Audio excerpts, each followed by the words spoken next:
Здравейте, драги зрители на Esports Bulgaria, аз съм Тодор Борисов и както виждате се намираме в LANXESS Arena в Кьолн. До себе си нямам един от играчите, но имам един от хората, които седят на деска на официалния стрим на ESL, един от хората, които анализират за официалния стрим и човек, който е бил треньор на най-високо ниво, а и играч преди години, дори бивш съотборник на една от суперзвездите Nico Kovac. I've got Janko next to me. Thank you very much for joining me.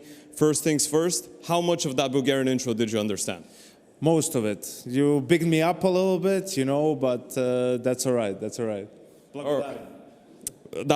That was actually a very good pronunciation. But let's talk majors here. Obviously, you're someone that has been a coach at a very big level. You've coached teams like, obviously, Face Clan. You've coached that weird MIBR, the international one as well. So you have been at these events.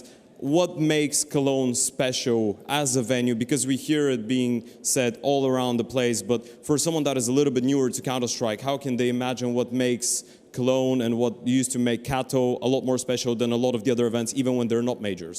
I think it's just the sheer size of it, right? The LANXESS Arena can fit around between 12 and 15,000 people, depending on the layout of the stage. So just that many people. Visually also, the stage is super far back, so you get all these people in front of you. And honestly, it was in 2015 the first time we came there. And back then, you didn't have too many big arenas that we were having events in, you know. And even after it was a major, just that feeling stayed with the players, and its spot in the calendar. You know, it was always an event that teams wanted to try and attend first, and then wanted to win, obviously. That's when you wanted to peak during the season for Cologne. And then over the years, you had so many great moments, great games. You know, you can't manufacture prestige. It has to sort of happen on its own, and it definitely did with Cologne.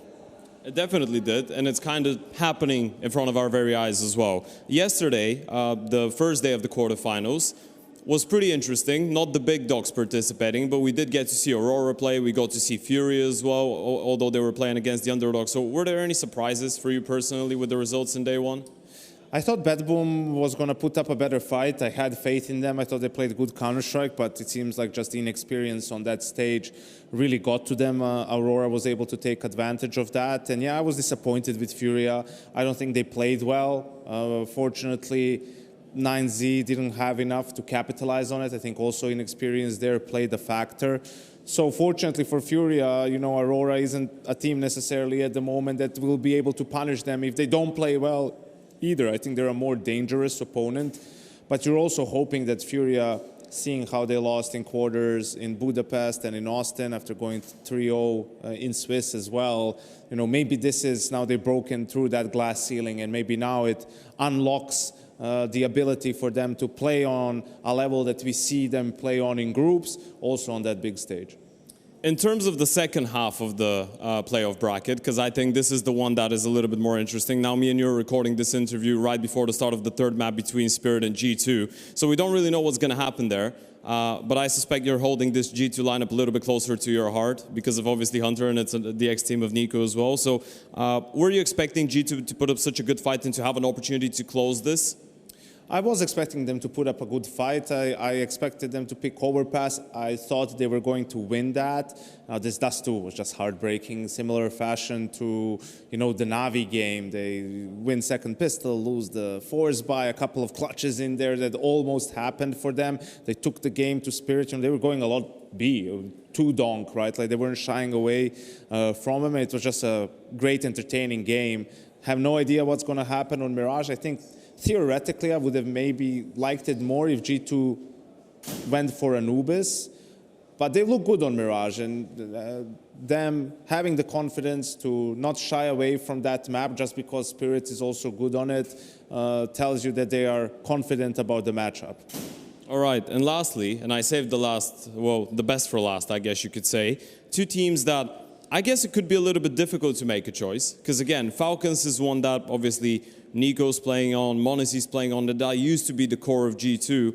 And Nico's also an ex-teammate of yours, even though he was very young when you played together with him. They're taking on Vitality. And I feel like when I ask you what do you think is going to happen in this game, it's kind of like me asking who's going to win the tournament. Do you feel the same way about this question? And what do you think is going to happen from here on out in that game? And how does that impact the rest of the bracket and who lives the trophy eventually? I think it's, for me, this is the toughest game for Vitality because it's the first game in the LANXESS. Last year they played one game here and lost to Maus in the semi-final. It's Falcons who beaten them a couple of times. I know it hasn't been the highest of stakes, but they just are not as uncomfortable as other teams going up against Vitality. And then you have the Kerrigan factor, which, you know, they've gotten to 2 grand finals in their first 2 tournaments.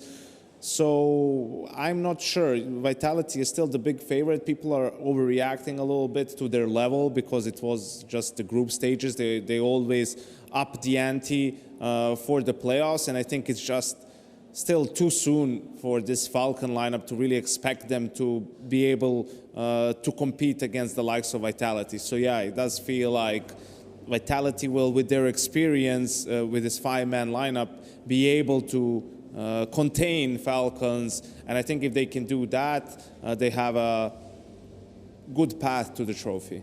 All right, so one final prediction, one word. Vitality's winning the major, yes or no? No. Who's winning it then? I just don't want it to be, I don't know, it's just like, can we just not have Vitality win again? I don't have anything against them. I love Apex, I'm so happy for his success, but just have it be someone else. I don't even, anyone else. All right, maybe Aurora even? Okay, give me a prediction. It might not be Vitality, just give me another name. Spirit. Okay, you heard it here first, folks. Жаб Жабич ще вдигне трофея от Кьолн. Говорихме си с Янко. Thank you very much for your time. It was an absolute pleasure talking to you. А вие продължавайте да гледате стримът на IEM Cologne плейофите 2026 Major, разбира се, на twitch.tv/Esports Bulgaria.